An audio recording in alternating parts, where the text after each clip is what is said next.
मास राजेंद्र महदासी तदद्भुतम।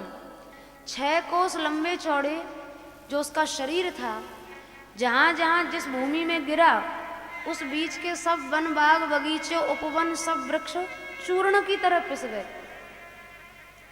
अब सब ब्रजवासी जो हैं घबराए। सब ब्रजवासियों ने भगवान से प्रार्थना की, हमारे बालक की रक्षा करो, हे नारायण भगवान हमारे बालक की रक्षा। अब मैया तो मूर्छित हो गई। गोपी जन ढांढस बंधा रही हैं, धैर्य दे रही हैं, अरे मैया तू चिंता मत कर, तेरे बालक को कछु नहीं होएगा। जैसे तैसे मैया को संभालो। इधर पूतना के वक्ष पर खेलते हुए बालकृष्ण लाल को गोपों ने उठाकर यशोदा मैया की गोद में दे दिया। लेकिन ब्रज की जितनी गोपी हैं सबकी सब गोपी बोली, अरे मैया तेरो लाला एक राक्षसी के शरीर ते स्पर्श है गयो है, या लिए अशुद्ध है गयो है। अब या की शुद्धि बहुत जरूरी है, कैसे शुद्धि करें? तो सब गोपीजन यशोदा मैया और लाला को लेके गौ खिरक में गई हैं और वहाँ गौमूत्रेण स्नापयित्वा पुनर्गोरज सार्वकम, गौमूत्र से लाला को स्नान करायो है, गोबर को लाला के अंग में लेपन कियो है, गैया की पूंछ को झारो दियो है और रक्षा कवच को पाठ कियो है। रक्षा कवच बड़ा ये दिव्य कवच है, लगभग 8-10 श्लोक इस कवच के हैं, जिसमें एक एक इंद्रिय, एक एक श्री बालकृष्ण लाल के एक एक शरीर के एक एक अवयव की रक्षा की प्रार्थना गोपीजन श्री ठाकुर जी से कर रही हैं। और आखिरी श्लोक में तो गोपियां कह रही हैं, स्वप्न दृष्टा महोत्पाता वृद्ध बाल ग्रहाश्चये सर्वे नश्यन्तु ते विष्णोः नाम ग्रहण भीरव। हे भगवान, आपका नाम हमारे बालक की सब आदि व्याधियों से रक्षा करे। तो बालकृष्ण लाल गोदी में पौड़े हुए हैं, ठाकुर जी हंस रहे हैं, देखो ये ब्रजवासी कितने भोरे हैं, हमारे ही नाम से हमारी रक्षा कर रहे हैं। सर्वे नश्यन्तु ते विष्णोः नाम ग्रहण भीरव। इसीलिए तो गोसाई जी ने यदि यह कह दिया ब्रह्म नाम बड़ रामते, तो क्या अनुचित कर दिया। भगवान पर भी संकट पड़े तो भगवान का संकट भी उनके नाम से ही दूर होता है। गोपीजन कह रही हैं, सर्वे नश्यन्तु ते विष्णु नाम ग्रहण भीरव। हमारे बालक की हे प्रभु आपका नाम रक्षा करे, सब प्रकार की आदि व्याधियों से रक्षा करे। तो भगवान नाम तो सब संकटों को दूर करने का बड़ा मूल मंत्र है, भगवान के संकट को भी दूर करता है। इधर पूतना के शरीर को, विशाल 6 कोस लंबे चौड़े शरीर को जगह जगह काट काट कर जला दिया गया। कम वा दयालुम शरणम ब्रजेम, उन भगवान से अधिक दयालु कौन हो सकता है जो मारने वाली राक्षसी को क्षमा ही नहीं किए हैं। जो गति यशोदा मैया को बाद में दी है वो पूतना को पहले ही भगवान ने प्रदान कर दी है। इसलिए तो इनके स्वभाव की इतनी प्रशंसा है। अस स्वभाव कहूँ सुनहु न देखहूँ, अस स्वभाव कहूँ सुनहु न देखहूँ। केहि खगेश रघुपति समलेखहूँ, केहि खगेश रघुपति समलेखहूँ।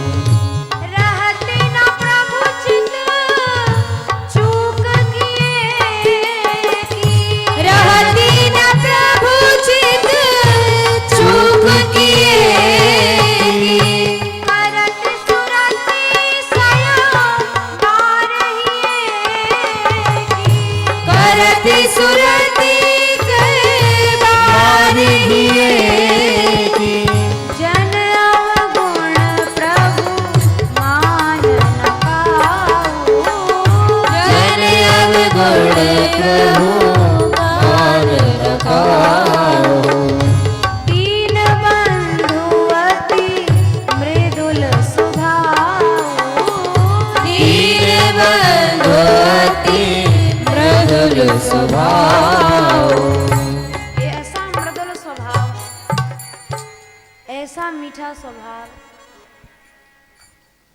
किसका हो सकता है। कम वा दयालुम शरणम ब्रजेम, इन्हें छोड़कर ऐसा दूसरा दयालु कोई हो तो बताओ जिसकी शरण ली जाए। मारने वाली को भी जो मातृगति दे सकता है, क्षमा दान तो फिर भी छोटी बात है। चलो किसी ने अपराध किया, हमने क्षमा कर दिया, क्षमा ही नहीं किया, उसे मैया की गति दे दी, उसे माँ के रूप में स्वीकार कर लिया। यही तो स्वभाव की विशेषता है।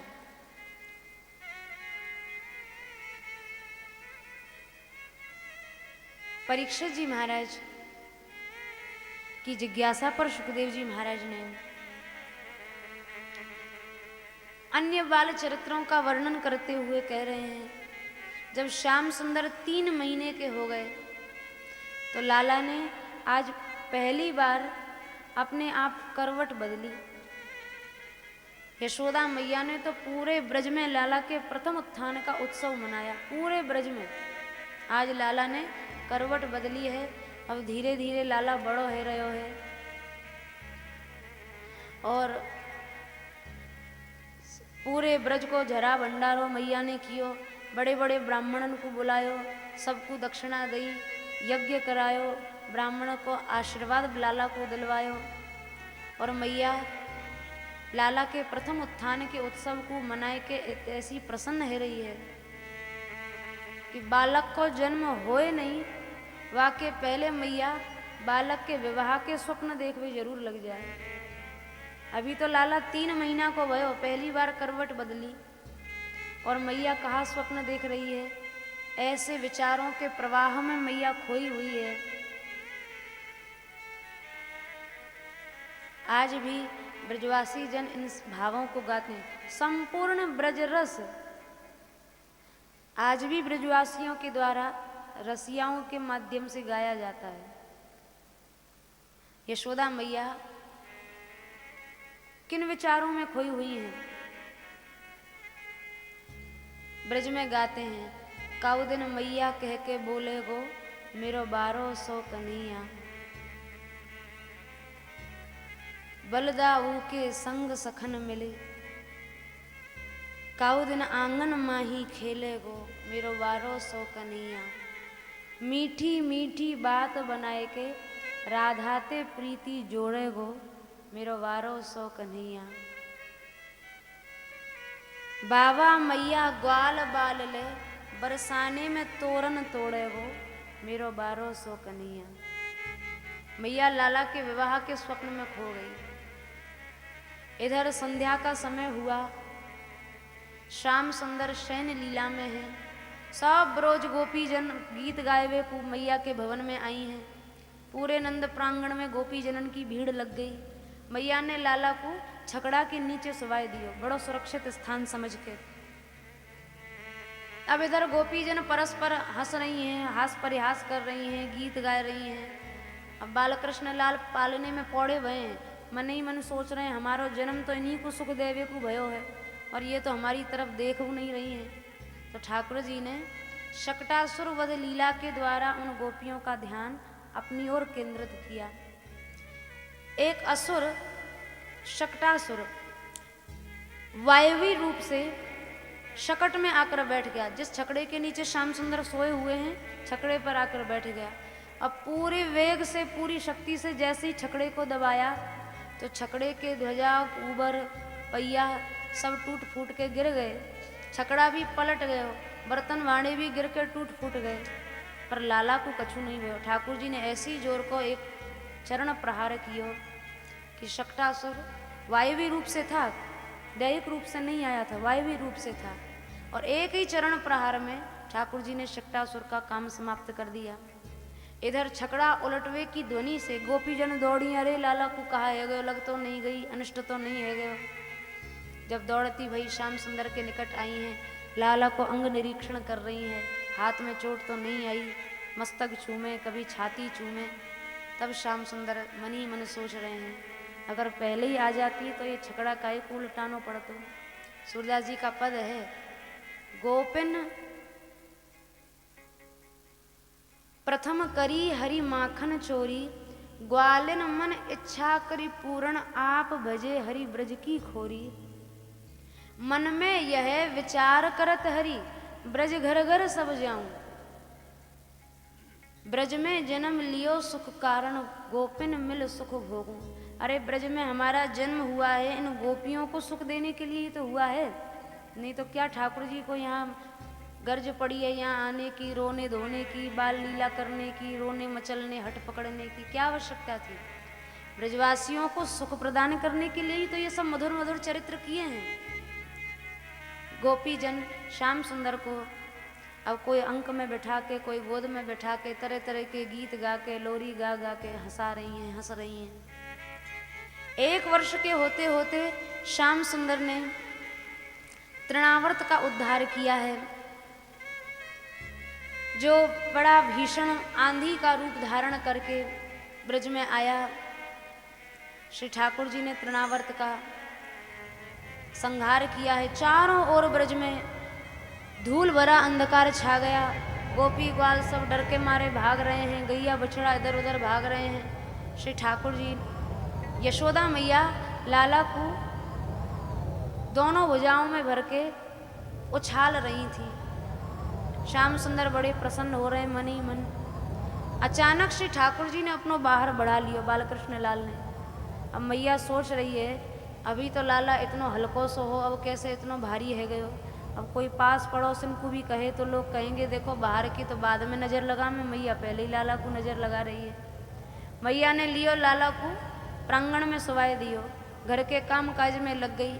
इधर तृणावर्त आया है, चारों ओर से उमड़ता घुमड़ता हुआ बालकृष्ण लाल को उड़ा के आकाश में ले गया। अब जब तक ऊपर उड़ता रहा तब तक तो ठाकुर जी खिलखिला के हंस रहे हैं, और जैसे ही मथुरा की दिशा पकड़ी अब तो बालकृष्ण लाल रोष में भर गए। मन ही मन सोच रहे हैं भैया अभी हमारे मथुरा जावे के दिना नहीं आए हैं, और मन ही मन श्याम सुंदर कंस को धन्यवाद दे रहे हैं, देखो हमारे मामा जी कितने बढ़िया हैं, रोज नए नए खिलौना खेलवे के लिए भेज दें, और जब बालक को मन करे तो खेले और नहीं मन करे तो तोड़ के फेंक दे। तो ठाकुर जी के लिए असुर संहार तो एक खिलौना तोड़ने की जैसी क्रीड़ा है, सामान्य सी बात है। तृणावर्त का उद्धार भगवान ने किया है। छोटे छोटे हाथों से जैसे ही गला दबाया, कंठ अवरुद्ध हो गया, प्राणवायु रुक गई, और छटपटा के जैसी विशाल चट्टान पर गिरा, सैकड़ों भागों में उसका शरीर फट गया, और खेल खेल में तृणावर्त का उद्धार संहार भगवान के द्वारा हुआ। बोले बाल कृष्ण लाल की जय। इधर 1 वर्ष के श्याम सुंदर हो गए हैं, अभी तक नामकरण लाला का नहीं हुआ। गर्गाचार्य जी महाराज को वसुदेव जी ने ब्रजभूमि में भेजा है। अब नंद बाबा तो लाला के जन्म की खुशी में ऐसे विभोर हैं कि लाला कैसे दिन बीत रहे, कब सूर्योदय है रहे हो, कब सूर्यास्त, बाबा को कछु नहीं पता। पर वसुदेव जी के दिन तो जब से लाला को छोड़ के आए हैं, उंगली पे गिन गिन के दिन जा रहे हैं। आज लाला 1 महीना को है गयो, अब 6 महीना को है गयो, साल भर को है गयो, पर लाला के नामकरण की कोई सूचना नहीं आई है। तो वसुदेव जी सोच रहे हैं कहीं ऐसा नहीं हो कि बाबा लाला को नाम धरना ही भूल जाएं और हमारा लाला बेनाम ही रह जाए। तो यदुवंशियों के पुरोहित गर्गाचार्य जी से प्रार्थना करिए, महाराज आप जाएं, बालकों का नामकरण करके आएं। गर्गाचार्य जी गए हैं, नंद बाबा से मिले हैं, बड़े प्रसन्न हुए। बाबा ने भी जाते जाते यही इच्छा व्यक्त की, महाराज आपका आगमन हमारे घर में हुआ है तो क्यों ना आप ही के द्वारा बालकों का नामकरण हो जाए। गर्गाचार्य जी महाराज बोले देखो हमें तो कोई आपत्ति नहीं, पर कंस बहुत दुष्ट है। अगर कंस को भनक लग गई कि यदुवंशियों के आचार्य ब्रजवासियों का नामकरण करने गए हैं तो कहीं ना कहीं उसको संदेह हो जाएगा। यदुवंशियों के पुरोहित गर्गाचार्य जी हैं और ब्रजवासियों के पुरोहित शांडिल्य मुनि हैं। तो ब्रजवासियों का कोई कार्यभार है तो वो महर्षि शांडिल्य कराते हैं। अब गर्गाचार्य जी के द्वारा नामकरण होगा तो कंस को आभास हो जाएगा। नंद बाबा बोले आप चिंता मत करो, हम ऐसे एकांत जगह पे चुपचाप नामकरण कराएंगे महाराज, कोई ब्रजवासी को नहीं बुलाएंगे, ना उत्सव करेंगे, ना निमंत्रण देंगे, ना भोज भंडारो करेंगे। अब बाबा तो मान गए, पर यशोदा मैया कहाँ मानवे वारी। चौथे पन में तो हमारे लाला भयो, ऐसे कैसे गुप्त चुप नामकरण कर दें। मैया नहीं मानी। नंद बाबा ने कही अरे यशोदा हमें सब तरह से अपने लाला को सुख देखना है। अगर कंस को पता चल गयो तो कंस वैसे ही ब्रज में इतने बड़े बड़े उत्पात है रहे हैं, कभी कोई असुर आ रहे हो, कभी कोई राक्षस आ रहा हो, कभी कोई आ रहे हो है, फिर हमारे लाला के लिए बड़े बड़े उत्पात खड़े हो सकें। अब दोनों मैया लाला के सुख को ध्यान में रखते हुए राजी है गई, पर यशोदा मैया ने रोहिणी मैया से कही, देखो रोहिणी बहन, ये नंद जी तो बड़े सीधे साधे पुरुष हैं, गर्गाचार्य जी महाराज पधारे तो हैं, पर हम तो गर्गाचार्य जी को नहीं जाने। हम जब तक गर्गाचार्य जी की परीक्षा नहीं कर लेंगी तब तक बालकन को नामकरण नहीं कराएंगी। हो सके ये भी कोई ऐसा चलता फिर तो चूनमंगा साधु हो, हम ऐसे कैसे लाला को नामकरण करा देंगी। अरे बढ़िया ज्योतिष शास्त्र को ज्ञान होना चाहिए, वेद ज्ञान होना चाहिए, ऐसे नामकरण नहीं कराएंगी।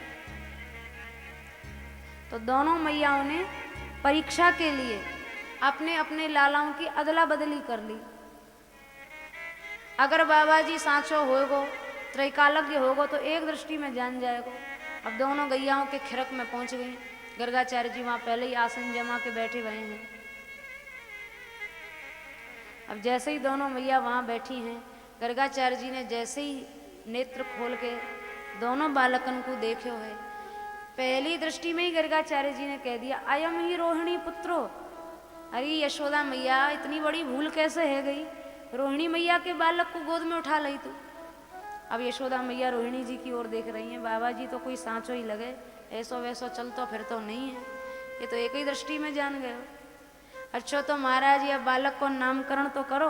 बोले रमयन सुर दो गुण ही हैं, या में गुण बहुत होंगे मैया, सबको आनंदित करेगो, प्रसन्न करेगो, या लिए या को नाम राम होगो, पर बलाधिक्याद बलम विदु, या में बल बहुत होएगो तो लोग या को बलराम कहेंगे। मैया बड़ी प्रसन्न हुई नाम सुन के।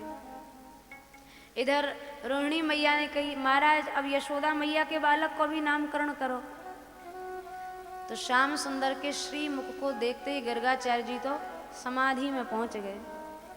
जैसे ही नेत्र बंद की, अब थोड़ी बहुत देर मैया देखती रही, आपस में देख रही हैं बाबा जी को कहा है गए हो, सांस ले रहे हो कि नहीं ले रहे हो, कि चलते ही बसो यहाँ। अब दोनों मैया कभी तारी बजावें आँख के आगे, कभी हिलावें डुलावें, बढ़िया नामकरण करो या नहीं। अब थोड़ी देर बाद गर्गाचार्य जी जब सब अंतर्मुख वृत्तियां उनकी बाहर हुई तो गर्गाचार्य जी महाराज से दोनों मैया बोली, अरे महाराज हम तो घबरा गई, ऐसो कैसो नामकरण, आप तो श्वास लेते हुए भी नहीं दिखाई पड़ रहे। गर्गाचार्य जी बोले, मैया ये बालक बड़ा दिव्य है, या को नाम हम अपने गुरुदेव से पूछ रहे, क्योंकि या के बहुनी संति नाम मानी बहुत से नाम हैं और होंगे, पर या समय या को कौन सा नाम रखो जाए ये गुरुजी से पूछनी जरूरी है। तो महाराज अगर गुरुजी से पूछ ली हो तो हमें बता दो कहाँ नाम होगा बालक को। गर्गाचार्य जी बोले, मैया ये जा युग में जा रंग से जन्म ले वैसे ही या के नाम है जाएं, जैसी लीला करे वैसे नाम है जाएं, जैसे गुण है या के वैसे नाम है जाएं। इदानीम कृष्णताम गतः, या समय या को सांवलो रंग है, अतः या को नाम कृष्ण होएगो। और प्रागयम वसुदेवस्य क्वचित जातः तवात्मज, पहले यानी कभी वसुदेव जी के यहाँ भी जन्म लियो है तो लोग या को कभी कभी वासुदेव के नाम से भी जानेंगे। ये बात मैया पे नहीं सहन भई। अरे महाराज यहाँ वसुदेव जी कहाँ से आ गए ब्रज में, ये हमारो लाला है, ये वसुदेव जी कहाँ से आ गए। अब इधर ठाकुर जी गोदी में पड़े हुए हैं बालकृष्ण लाल, इशारों कर दियो गर्गाचार्य जी को, महाराज सीधो सीधो नामकरण करो और अपनी रास्ता पकड़ो, ये ज्यादा पोल पट्टी खोलवे की कहाँ जरूरत पड़ रही है। गर्गाचार्य जी ने तुरंत बात को संभाल लियो, महाराज अरे मैया तू घबरा मत, ये तो मैं पहले की बात करवे लग गए हो। प्रागयम पहले कभी वसुदेव जी के यहाँ जन्म लियो, अभी नहीं, अभी तो तवात्मजा, ये तेरो ही लाला है। मैया बोली, महाराज वैसे बात तो सही करो, कभी कभी बीच बीच में गड़बड़ कर जाओ। अब नंद बाबा के लाला को वसुदेव जी को लाला कहोगे तो यहाँ बात कैसे बनेगी। गर्गाचार्य जी नामकरण करके वहाँ से गए हैं और उसी दिन से ब्रज में नाम संकीर्तन शुरू हो गया। अब तो सब ब्रजवासी बस राम कृष्ण राम श्याम केवल भगवान नाम संकीर्तन करते हैं, सुमधुर नामों को निरंतर कहते रहते हैं, निरंतर। ब्रज की गोपियां श्याम सुंदर के स्वरूप को देखने के लिए, दर्शन करने के लिए आए दिन मैया के भवन में टोल के टोल गोपी जनन के पहुंच जाएं, क्योंकि नंददास जी महाराज का बहुत सुंदर पद है, धनी धनी नंद मेहर के मिस ही मिस आवे गोकुल की नार। धन्य है यशोदा मैया के यहाँ ब्रज की गोपीजन कोई ना कोई मिस से, बहाने से नंद भवन में पहुंच जाती हैं। कैसे पहुंच रही हैं? एक सखी दूसरी को कह रही है, शृणु सखी कौतुक मेकम नंद निकेतांगणे मया दृष्टम गोधूली धूसरितांग नृत्यति वेदांत सिद्धांत। अरी सखी, वेद की ऋचा स्वरूपणी जो गोपियां हैं अपनी सखी सहेली को कह रही है, देख जल्दी दौड़ के नंद भवन में जा, साक्षात वेदों का प्रतिपाद्य विषय ब्रह्म यशोदा मैया के यहाँ गोबर गोमूत्र में लेट रहा है, नाच रहा है, किलकारियां भर रहा है, जाके दौड़ के दर्शन करे आ। गोपी ने कही, पर सखी मेरी सास तो बड़ी रोषवारी है, वह मुँह को घर से बाहर नहीं निकलन दे। अरे तो सास तो यह क्यों कह के जाए कि नंद भवन जा रही हूँ, पानी भरवे के बहाने चली जा। वह गोपी ने भरो भरायो माट पानी को लुढ़का दियो। सास ते बोली घर में पानी नहीं है, पानी ले आवे। अब जानो हो पनघट, और पहुंच गई नंद भवन। अब वहाँ पानी भरवे की कहा चलाई, श्री ठाकुर जी के रूप सुधा को नेत्रन से भर भर के ऐसे पी रही है कि कहाँ पानी भरनो स्मरण रहे। कोई गोपी आई है दीपक जरावे के लिए, मैया हमें दीपक जरानो है, तो दीपक जरा ले। दीपक जरा के लेके चली, नंद भवन ते बाहर निकली।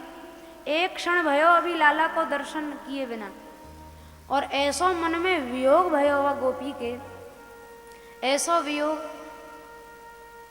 अब न जाने कब कृष्ण को दर्शन होगा। फूंक मार के दीपक को बुझाए दियो, फिर भीतर आई, अरे मैया दीपक तो बुझ गयो, तो फिर जरा ले। अब दीपक जरा रही है और लाला की ओर देख रही है। अब बार बार दीपक बुझ जाए, मैया भी समझ गई कि ये गोपीजन कोई दीपक जरावे आमे ना पानी भरवे, ये तो लाला को मुख दर्शन करवे आमे। सूरदास जी का पद है, क्यों ठाड़ी मदमाती ग्वालिन बार बार इत उत को जावत बिजिया खाए भई बोरी। यशोदा मैया कह रही हैं, अरे गोपी तने कोई भांग वांग तो नहीं खा पी लई, पागल की तरह कभी बाहर जाए कभी भीतर आए, कभी बाहर जाए फिर भीतर आए।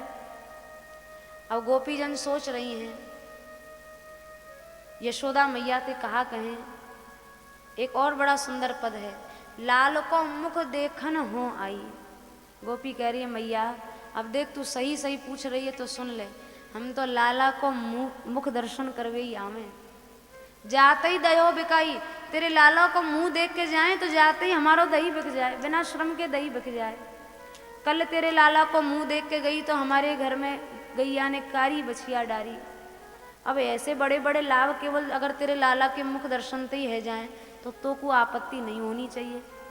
अब तो मैया ने भी सब गोपी जनन को सबको स्वीकृति दे दी, खूब लाला को दर्शन करके जाओ। अब सब गोपी जन आए, अब तो टोल के टोल गोपीन के लाला को दर्शन करने के लिए आवे। यशोदा मैया जब इधर श्याम सुंदर श्री दाऊ जी भैया जब थोड़े थोड़े बड़े भये हैं, दोनों मैया ने लाला के छोटे छोटे नूपुर दोनों चरणों में बांध दिए हैं। अब तो दोनों बालक बस नूपुर बजाते भये, घुटमन चलते भये, सबरे ब्रज की गली गली में घूमे। घोष प्रघोष रुचिरम ब्रज करदमेशु, कहाँ घूमते हैं? ब्रज करदम में, ब्रज की कीचड़ में घूमते हैं। और ब्रज में कीचड़ कैसी है? ब्रजरज, गौरज और गौमूत्र, यही तो ब्रज की कीचड़ है। दोनों भैया आपस में कहें, श्याम सुंदर कहें, दाऊ दादा जब जब कोई असुर आवे और हम वाकू मारें तो मैया हमारी हर बार शुद्धि करे गैया को गोबर लगा के, तो एक बार दिन में अपने आप ही गोबर से क्यों नहीं नहा लियो जाए। अब तो दोनों के दोनों भैया नज़र बचा के पहुंच जाए गौशाला में, और दाऊ भैया ठाकुर जी की गोबर से मालिश करें और श्याम सुंदर दाऊ भैया के अंग में गौरज लगावें, और दोनों गोबर गणेश बन के बैठ जाएं। अब मैया आवे, अभी नवायो धोवायो श्रृंगार करो और फिर गोबर में जा लौटे, तो मैया बार बार उनको ले जाए पकड़ पकड़ के। सबरो दिन मैया को केवल दोनों बालकन को पकड़ते, संभारते, नवाते, धुवाते ही निकल जाए। संपूर्ण ब्रज में, ब्रज करदमेशु, ब्रज की कीचड़ में, ब्रज की गली गली में, मोहल्ले में घुटुओं के बल चलते हुए श्याम सुंदर दाऊ भैया अपनी बाल लीलाओं का विस्तार कर रहे हैं। गोपियां देख देख के बड़ी प्रमुदित प्रफुल्लित होती हैं और श्याम सुंदर से कहती हैं, अरे कन्हैया ज़्यादा घर से बाहर मत निकलो कर, काउदन तो कुछ अच्छी नज़र लग जाएगी। एक हमारे पूज्य बाबा महाराज का बड़ा सुंदर भाव है, अरे मत निकसे गोकुल चंदा, लग जाएगी नजर नंद नंदा। बाहर है मदमाती गुजरिया, अखियां बनी कटारी सी, काजर रेख नुकीली पैनी, मारे चोट दुधारी सी। ऐसी मार बुरी है इनकी, तू भूले गो सब धंधा, हाँ तू भूले गो सब धंधा, लग जाएगी नजर नंद नंदा। बालक को नजर नहीं लग जाए या लिए मैया काजर लगावे मोटो मोटो आंखन में और डिठौना लगा दे माथे पे चौड़ो सो काजर को डिठौना, कोई बालक को बुरी नजर नहीं लग जाए। गोपीजन कह रही हैं, कन्हैया आज तेरी मैया तेरे मोड़े पे डिठौना लगाना भूल गई है, जा जा दौड़ जा जल्दी डिठौना लगवाए के आ। भग जा यहाँ ते बेगी लाडले, नंद भवन को जल्दी सो, मैया पे लगवाए डिठौना, माथे पे एक चौड़ो सो। मेरी मान सांवरे तू अलबेलो रस को कंदा, हाल बेलो रस को कंदा, लग जाएगी नजर नंद नंदा। हाँ मत निकसे गोकुल चंदा, लग जाएगी नजर नंद नंदा। यशोदा मैया रोज लाला की नजर उतारे, रोज राई नौन बारे फिरे। अब बालकृष्ण लाल कभी गैया की खिरक में भग रहे हैं, कभी कहीं। अच्छा ऐसे गौ भक्त हैं गोपाल जी, खड़ो होनो भी कैसे सीखे। गैया के खिरक में पहुंच जाएं और छोटे छोटे गैयान के बछड़ान की पूंछ पकड़ पकड़ के खड़े हों, फिर धीरे धीरे बछड़ा चलें तो धीरे धीरे चलें, फिर बछड़ा दौड़वे लग जाए, नहीं भागो जाए तो गिर पड़े, फिर बछड़ा निकट आ जाए। बछड़ा भी चाहे जल्दी से लाला बड़ो हो जाए, वत्सपाल बने, हमें भी जंगल में घूमवे फिरवे चरवे को मौका मिले। और कभी कभी तो ऐसी लीला करें, दो दो बछड़ान की पूंछ आपस में बांध दें, और कोई पूरब भगे कोई पश्चिम भगे, फिर ताली बजा बजाए के हंसे ग्वाल बालन के संग। ये सब बालपन की जो अबोधावस्था की जो लीलाएं हैं, बहुत नादान बन गए हैं। अत्यंत प्राकृत लीला श्याम सुंदर कर रहे हैं, अत्यंत प्राकृत लीला, बहुत साधारण बालक की जैसी लीला कर रहे हैं। श्री ठाकुर जी ब्रज गोपियों के यहाँ अब जब से अब बालक को यदि चलनो फिरनो बालक को आ जाए तो घर में पाँव नहीं टिके। अब गोपीजन सोच रही जब तक लाला को चलनो नहीं आता तो जब चाहे नंद भवन में जाके दर्शन कर लेती, पर जब से कृष्ण बलराम चलनो सीख गए हैं अब तो इनको मुख दर्शन बड़ो दुर्लभ है गयो है, तो कैसे या को लाला को मुख दर्शन मिले। अब गोपीन के मन में जितनी लाला को देखवे की चटपटी है, उतनी चटपटी ठाकुर जी को गोपीन से मिलवे की है। तो श्री ठाकुर जी ने एक नई लीला आरंभ करी। कौन सी लीला? सूरदास जी महाराज वर्णन कर रहे हैं। प्रथम करी हरि माखन चोरी। क्यों माखन चोरी करी? अरे जाके घर में 9 लाख गैया हैं, वह कुछ दूसरे के घर में दूध दही चुरावे की कहाँ आवश्यकता है। दूध दही के लिए नहीं चोर बने, तो क्यों चोर बने। ग्वालिन मन इच्छा करी पूर्ण, आप भजे हरि ब्रज की खोरी। गोपियों के सुख के लिए चोर बने हैं श्याम सुंदर, नहीं तो दूध दही का नंद भवन में कोई अभाव थोड़ा ही है। और सूरदास जी कह रहे हैं, मन में यह विचार करत हरि, ब्रज घर घर सब जाऊं, गोकुल जन्म लियो सुख कारण सबके माखन खाऊं। कोई घर चौरे लीला से नहीं बच पाया,